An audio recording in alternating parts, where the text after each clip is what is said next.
और आपका channel free coaching centre को सब्सक्राइब करें और बेल की घंटी को ऑन करें ताकि आने वाली हर वीडियो आपको टाइम पे मिलती रहे। Assalamualaikum. Welcome to Career Management Foundation. Let's go.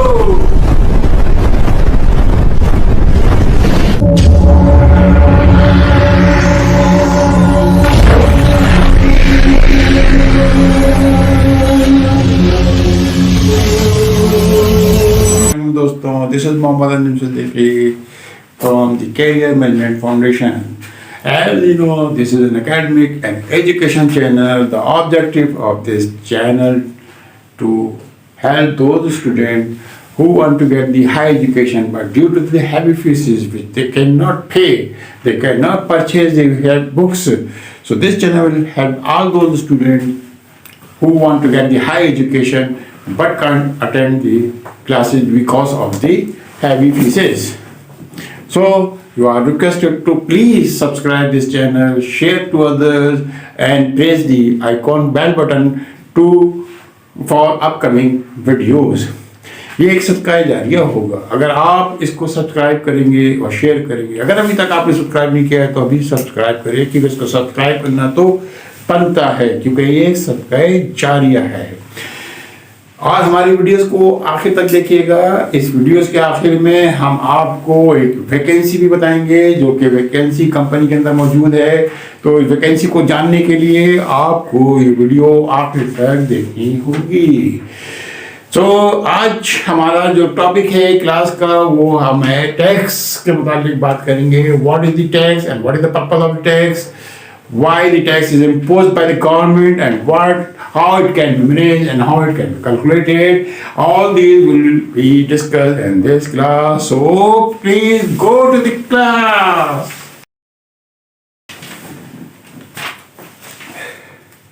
Tax. What is the tax and why it is imposed by the government? Tax amount जो कि मुख्तलिफ कंपनियों पे और इंडिविजुअल्स पे इम्पोज किया जाता है, लगाया जाता है, ताकि गवर्नमेंट के जो खर्चे हैं, जो गवर्नमेंट के जो एडमिनिस्ट्रेटिव एक्सपेंसेस हैं जो कि उसको करने होते हैं वेलफेयर के लिए, डेवलपमेंट वर्क के लिए, हेल्थ के लिए, एजुकेशन के लिए, लॉ एंड सिक्योरिटी के लिए, वो खर्चे पूरे किए जा सकें। गवर्नमेंट के मुख्तलिफ प्रोजेक्ट्स चल रहे होते हैं, लाइफ हेल्थ के, सिक्योरिटी के, वेलफेयर के और दूसरे मुख्तलिफ प्रोजेक्ट्स होते हैं, लॉ एंड ऑर्डर के मसले मसाइल होते हैं, फीस प्रोजेक्ट्स होते हैं। इन सब के लिए गवर्नमेंट को फंड की ज़रूरत होती है और ये वो फंड्स मुख्तलिफ पब्लिक से टैक्स लगा के हासिल करती है ताकि गवर्नमेंट रन की जा सके। गवर्नमेंट रन करने के लिए ऑफ कोर्स जिस तरह आपका एक घर है, आप अपने घर को रन करने के लिए सैलरी के ज़रिए उसको चलाते हैं, उसका एक बजट बनाते हैं और अपनी सैलरी के ज़रिए अपने घर के एक्सपेंसेस को, किचन के एक्सपेंसेस को मीट करते हैं, उसको चलाते हैं। इसी तरह गवर्नमेंट को भी अपने एक्सपेंसेस मीट करने के लिए, खर्च करने के लिए इनकम की ज़रूरत होती है जो वो लोगों को टैक्सेस के ज़रिए हासिल करती है। अब टैक्सेस दो किस्म के होते हैं जो गवर्नमेंट लगाती है। Number 1 direct taxes, number 2 indirect taxes. Direct taxes क्या होता है? डायरेक्ट टैक्सेस होते हैं वो टैक्सेस जो कि डायरेक्ट कंपनी के ऊपर लगाए जाते हैं, डायरेक्ट इंडिविजुअल पे लगाए जाते हैं, डायरेक्ट बिजनेसमैन के लगाए जाते हैं और company is the responsible to pay itself the taxes amount और liability amount to the government treasury. इसमें डायरेक्ट टैक्सेस में कंपनी जिम्मेदार होती है, इंडिविजुअल जिम्मेदार होता है कि वो अपनी लायबिलिटी जो किसके टैक्स की बन रही है वो गवर्नमेंट के ट्रेजरी में खुद जमा कराए और ये किसी को वो ट्रांसफर नहीं कर सकता। तो what is the direct tax? हम इसकी डिफिनेशन पेश इस तरह कर सकते हैं। Direct taxes are not transferable taxes which are paid by the taxpayers to the government. These taxes are administered and governed by the Central Board of Direct Taxes. Example इसकी wealth tax, corporate tax, gain loss tax, और ये सब इसकी examples हैं जो कि मुख्तलिफ कंपनियों पे मुख्तलिफ रेट के हिसाब से उनकी depending upon the profit, depending upon the income लगाया जाता है। What is the indirect tax? Indirect tax वो होता है जो कि कंपनी डायरेक्ट गवर्नमेंट ट्रेजरी में पे नहीं कर रही होती, या कंपनी डायरेक्ट गवर्नमेंट टैक्स जमा नहीं कर रही होती, ले रही होती, बल्कि ये ट्रांसफरेबल टैक्स होता है। ये उस कंज्यूमर से लिया जाता है जो कि सर्विस को अवेल कर रहा होता है या कोई गुड्स परचेज कर रहा होता है। Indirect taxes are transferable taxes where the liability can be shifted to the others. These taxes are administered and governed by the Central Board of Indirect Taxes and Customs. Sales tax, excise tax, ICRA tax, cotton sales, education sales, all the example of the indirect taxes. जो कि consumer के ऊपर होते हैं, consumer पे कर रहा होता है टू दी, जब वो सर्विस या गुड्स परचेज कर रहा होता है या वो सर्विस अवेल कर रहा होता है, तो उस पर वो सर्विस टैक्स, सेल टैक्स या कोई भी जो भी इनडायरेक्ट टैक्स है वो डायरेक्ट पे कर रहा होता है टू दी कंपनी, और कंपनी उनके गवर्नमेंट के बिहाफ पे कस्टमर से कलेक्ट करके गवर्नमेंट की ट्रेजरी में जमा करा देती है। अब इसके बाद हम देखते हैं कि डायरेक्ट टैक्सेस और इनडायरेक्ट टैक्सेस में क्या फर्क है। इन दोनों को डिफरेंशिएट करना चाहें तो किस तरह डिफरेंशिएट करेंगे। तो इसके लिए इससे पहले क्या हम आपको डायरेक्ट टैक्स इनडायरेक्ट टैक्स के बारे में बताएं, आपसे रिक्वेस्ट है कि हमारी इस वीडियो को आखिर तक देखें, और अगर अभी तक आपने इसको सब्सक्राइब नहीं किया है तो इसको सब्सक्राइब कर लें, क्योंकि इसको सब्सक्राइब करना तो बनता है, और बेल के बटन को भी प्रेस कर लें ताकि आने वाली सारी वीडियोस आपको टाइम पे मिल जाए। Number 1, tax imposition. Tax imposition, this tax is directly the tax payer income. ये टैक्स जो है डायरेक्टली जो कि टैक्स पेयर होता है, जो कि कंपनी होती है, जो कि बिजनेसमैन होता है, उसकी इनकम पे होता है। डायरेक्ट टैक्स किस पर होता है? डायरेक्ट टैक्स जो कि एम्प्लॉय, जो कि कंपनी होती है या ऑर्गेनाइजेशन होती है या बिजनेसमैन है या इंडिविजुअल है, उसकी डायरेक्ट इनकम पर होता है। और इनडायरेक्ट टैक्स क्या होता है? This tax on tax payer for the goods and service avail और द परचेज। ये टैक्स कंज्यूमर पे उस वक्त लगता है जब, ये कंपनी पे नहीं लगता, ये ऑर्गेनाइजेशन पे नहीं लगता, ये बिजनेसमैन पे नहीं होता इनडायरेक्ट टैक्स, ये कंज्यूमर पे होता है, और वो उस वक्त लगेगा जब वो कोई गुड्स परचेज करेगा या सर्विस अवेल करेगा। सपोज अगर किसी ने मिल्क का डब्बा लिया है, दूध का डब्बा लिया है, तो और वो 6000 प्लस जीएसटी है, तो जब वो डिब्बा चेन लेगा दूध का, उस पर 6000 प्लस जीएसटी पे करेगा। अगर आप किसी रेस्टोरेंट में गए हैं और आपने वहां पे बिल पे किया है 2000 का प्लस जीएसटी, तो जब आप रेस्टोरेंट जाएंगे तो आप रेस्टोरेंट के बिल में जीएसटी प्लस बिल के अमाउंट 2000 पे करेंगे। इसी तरह अगर आप किसी होटल में स्टे कर रहे हैं, वहां में आपने रुके हैं, तो जो होटल की सर्विस है उस सर्विस पे जो जीएसटी होगी वो आप पे करेंगे बिल के साथ। तो इनडायरेक्ट टैक्स हमेशा कंज्यूमर पे करता है बिल के साथ, जब वो गुड्स परचेज करता है या वो सर्विस अवेल करता है। Number 2, payment course. Payment course क्या है कि direct tax directly pay to the government. यहां पे कंपनी, बिजनेसमैन या इंडिविजुअल जिस पे डायरेक्ट टैक्स इंपोज होता है, वो डायरेक्ट खुद रिस्पॉन्सिबल होता है to the pay the government treasury. Direct pay है direct tax, the company is responsible, the person is responsible, businessman is responsible to pay the direct government treasury. But here in indirect taxes, consumers will be paid by the tax will be paid by the consumer. The tax is indirectly paid to the government through an intermediary. यानी कि यहाँ पे consumer responsible नहीं है पे करने, consumer से tax लिया जाएगा, लेकिन यहाँ पे कंपनी जिम्मेदार नहीं है. कंपनी इतनी जिम्मेदार है कि वो प्रॉपर टैक्स प्रोडक्ट पे लगा दे और वो कलेक्ट करेगी कंज्यूमर से. Last consumer will be paid the tax amount whatever he purchase the goods और avail the service. Then paying entity, ये जो है tax, this tax are paid by the individual businessman. ये tax कौन pay करेगा?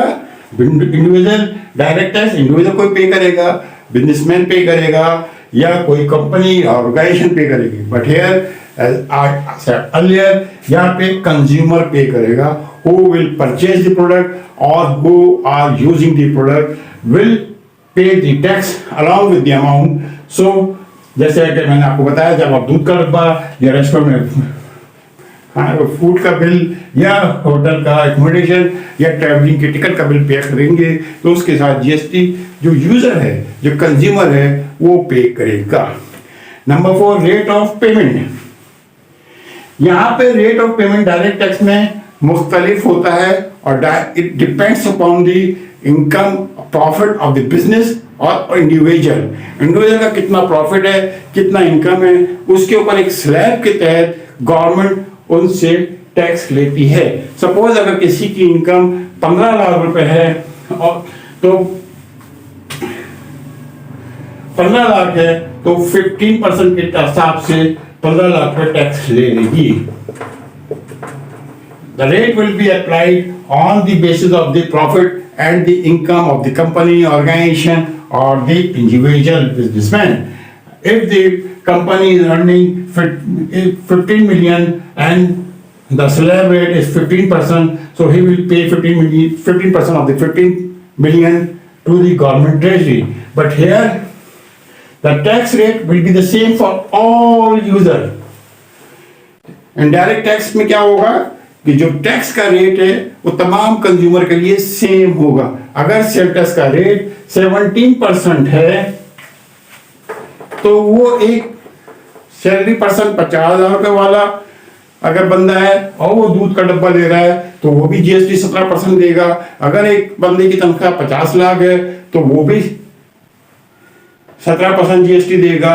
अगर एक बंदे की बिजनेसमैन है और उसकी करोड़ों में आमदनी है तो वो भी टैक्स 17% ही देगा. तो यहाँ पे ये इनजस्टिस होता है. That's why that is the not like by the consumer, क्योंकि ये एक इनजस्टिस है कि आप एक से सैलरी पर्सन जिसकी सैलरी से 50,000 है उससे भी 17% जीएसटी ले रहा है और एक बिजनेसमैन जो कि मिलियंस में कमा रहा है वो भी जीएसटी 17% दे रहा है. तो ये इकोनॉमी को जस्टिफाई करती है, डिसबैलेंस करती है. Number 4, transferable tax. Direct tax जैसे कि मैंने आपको पहले बताया can not be transfer, but here indirect tax it can be transfer. ये कंज्यूमर को ट्रांसफर हो जाता है. सपोज ये कंपनी ने कोई प्रोडक्ट बनाई, इसको होलसेलर ने खरीद लिया, होलसेलर से रिटेलर के पास चला गया, रिटेलर ने कंज्यूमर को दे दिया, तो ये सेल टैक्स ट्रांसफर होते होते आखिर में कंज्यूमर के पास चला जाता है, वहां पे ट्रांसफर होके फाइनलाइज हो जाता है. इसके बाद नेचर ऑफ टैक्स.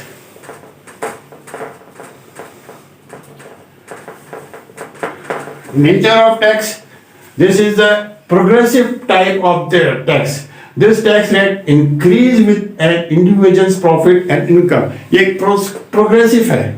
जितनी जितनी इनकम बढ़ेगी आपका रेट इनकम बढ़ता जाएगा, रेट ऑफ टैक्स आपका बढ़ता जाएगा. अगर आपकी 15 मिलियन इनकम है तो हो सकता है आप 15% टैक्स दे रहे हो, लेकिन अगर ये आमदनी आपकी इनकम बढ़ के 15 मिलियन से 20 मिलियन हो जाए तो ये आपका टैक्स रेट 20% हो जाएगा. अगर आपकी इनकम 30 मिलियन हो जाए तो ये 25% हो जाएगा. सपोज एग्जाम्पल के तौर पे आपको बता रहा हूं, तो जितनी जितनी इनकम आपकी बढ़ती चली जाएगी, टैक्स रेट भी आपका बढ़ता चला जाएगा. It mean that is the progressive tax rate. But here that is the fix. ये एक फिक्स होता है. 17% अगर सेल टैक्स है तो सारी प्रोडक्ट पे, हर इनकम वाले बंदे पे, हर टाइप के बंदे पे, चाहे वो बिजनेसमैन हो, सैलरी पर्सन हो, कोई भी हो, सब पे सेम रेट अप्लाई होगा. इस वजह से ये इसका सेम रेट होता है. इसका इनकम से कोई ताल्लुक नहीं होता. अगर किसी का इनकम 15 लाख भी है, किसी की इनकम 10 लाख है, किसी की इनकम 50,000 है, कोई फर्क नहीं पड़ता, सबके लिए सेम रेट होगा. Type of tax,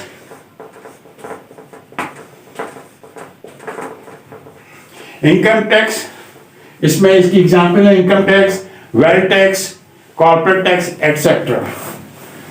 direct tax की एग्जांपल क्या है? कॉर्पोरेट टैक्स, इनकम टैक्स और वेल्थ टैक्स. और इनडायरेक्ट टैक्स की एग्जांपल है sale tax, service tax, value added tax etcetera. ये सारे टैक्सेस हैं जो कि डायरेक्ट और इनडायरेक्ट टैक्सेस हैं. और कॉर्पोरेट टैक्स, वेल्थ टैक्स और इनकम टैक्स ये डायरेक्ट टैक्सेस हैं. तो ये दोनों के दरमियान एक कंपैरिजन था कि इनडायरेक्ट और डायरेक्ट टैक्सेस क्या होते हैं. अब हम इनके बारे में थोड़ा थोड़ा पढ़ते हैं कि डायरेक्ट टैक्सेस क्या क्या होते हैं और उनकी एग्जांपल्स क्या हैं और उसकी डेफिनेशंस क्या हैं.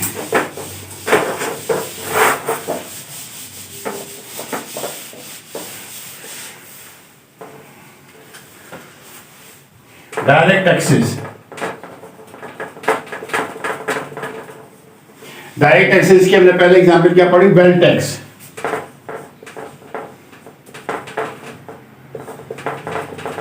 What is a wealth tax? The tax levied on the individual's asset based on their values in a financial year is known as wealth tax. This tax is imposed on individuals and companies. Wealth tax क्या होता है? ये company के individuals और company की organisation पे asset के ऊपर लगाया जाता है. Wealth tax is calculated on the assets of the company. That is the wealth tax. जो कंपनी के एसेट्स होते हैं उनके ऊपर जो भी कंपनी के एसेट्स हैं और परसेंटेज की एक स्लैब है, उस परसेंटेज के हिसाब से कैलकुलेट किया जाता है कंपनी की ऑर्गेनाइजेशन की और किसी इंडिविजुअल के एसेट्स के ऊपर. Number 2, corporation tax.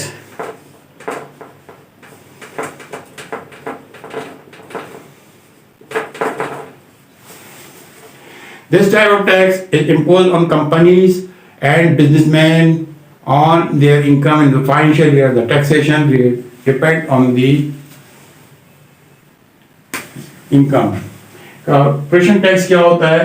ये जो प्रॉफिट और कंपनी की इनकम होती है पूरे साल के अंदर, ईयर एंड के अंदर, जो भी कंपनी का साल क्लोज हो रहा है, जून, दिसंबर और सितंबर, जिस साल में भी कंपनी क्लोज होगी, पूरे साल में जो भी कंपनी का प्रॉफिट होगा या इनकम होगी, उसके ऊपर जो भी एक परसेंटेज है, ये भी एक प्रोग्रेसिव टैक्स रेट है, प्रोग्रेसिव टैक्स है.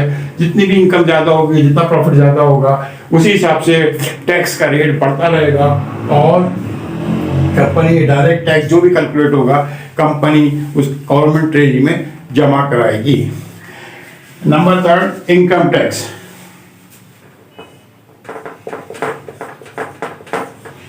Income tax is imposed on individual on their annual income in a financial year.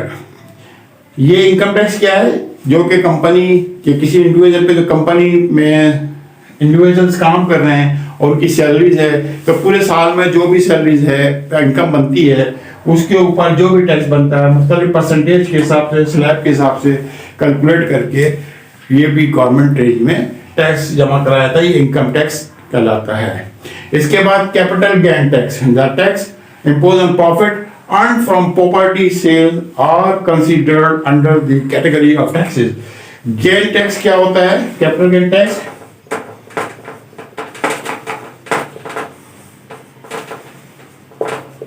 जब प्रॉपर्टी की सेल और परचेज के अंदर प्रॉफिट होता है उसके ऊपर जो टैक्स कैलकुलेट होता है उसको कैपिटल गेन टैक्स कहते हैं।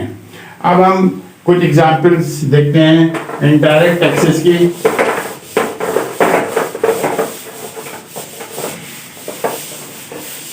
इनडायरेक्ट टैक्सेस की हमने एक एग्जांपल पढ़ी, sale tax.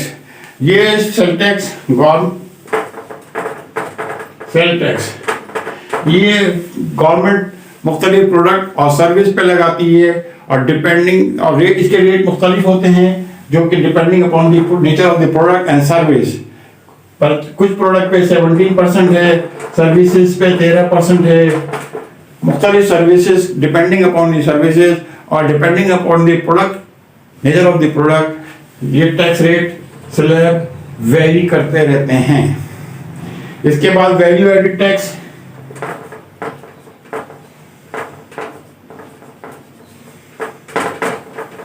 Value added tax, this is imposed on the product which are added at each stage from manufacturing till distribution. ये वैल्यू एडेड टैक्स होता है अगर कोई प्रोडक्ट मुख्तलिफ स्टेप में मैन्युफैक्चरिंग में तैयार हो रही होती है तो हर स्टेज का मुख्तलिफ टैक्स रेट होता है, जो हर वैल्यू जब भी वैल्यू कोई ऐड होगी, जैसे एक प्रोडक्ट गारमेंट्स के अंदर एक फैब्रिक परचेज किया तो इसका एक टैक्स है। इसके बाद इसको हमने अगर एम्ब्रॉयडरी कराई सेकंड स्टेप में तो एम्ब्रॉयडरी का अलग हो गया, प्रोसेसिंग कराई, प्रोसेसिंग का एक टैक्स रेट अलग हो गया, और आखिर में अगर इसको हमने पैकिंग कराई तो पैकिंग की एक अलग टैक्स रेट हो गया। तो जितने भी स्टेप होंगे हर स्टेप पे वैल्यू एडेड टैक्स लगता रहेगा और इसको वैल्यू एडेड टैक्स कहते हैं, जो कि सब फिर एक्यूमुलेट होके प्रोडक्ट पे चार्ज हो जाता है और फिर ऑफ कोर्स ये कंज्यूमर से ही टैक्स लिया जाता है। इसके बाद excise duty, this tax collected from the manufacture by the government is called as the excise duty.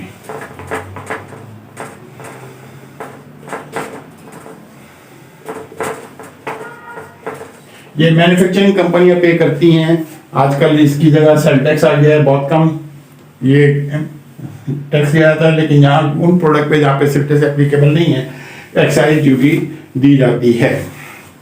तो ये इनडायरेक्ट टैक्स की कुछ एग्जाम्पल थी, इससे पहले और डायरेक्ट टैक्स की कुछ एग्जाम्पल थी। यहाँ तक इस क्लास को ख़त्म करते हैं। इसके बाद हमारी अपनी नेक्स्ट क्लास में हम आपको taxes के advantages, disadvantages and how it is managed or how it can be calculated or what are the how can we plan the paid tax amounts. So इन सबको इन डिटेल में पढ़ेंगे next class में। इसके last में मैं आपसे फिर गुजारिश करूँगा कि आप हमारे चैनल को सब्सक्राइब करें और शेयर करें और रिमार्क्स दें इस चैनल को इम्प्रूव करने के लिए, ताकि हम अपने चैनल की परफॉर्मेंस को इम्प्रूव कर सकें। प्लीज़ सब्सक्राइब करें और इसको। और अब हम आखिर में जैसे हमने आपसे कहा था कि आपको एक जॉब के बारे में बताएंगे, तो एक जॉब है कि मौजूद एक लीडिंग मैन्युफैक्चरिंग फार्मास्यूटिकल कंपनी के अंदर, वहाँ पे फाइनेंस एनालिस्ट की जॉब भी मौजूद है, जिसमें हम ACCS, ICMA और पार्ट क्वालिफाइड मांगा गया।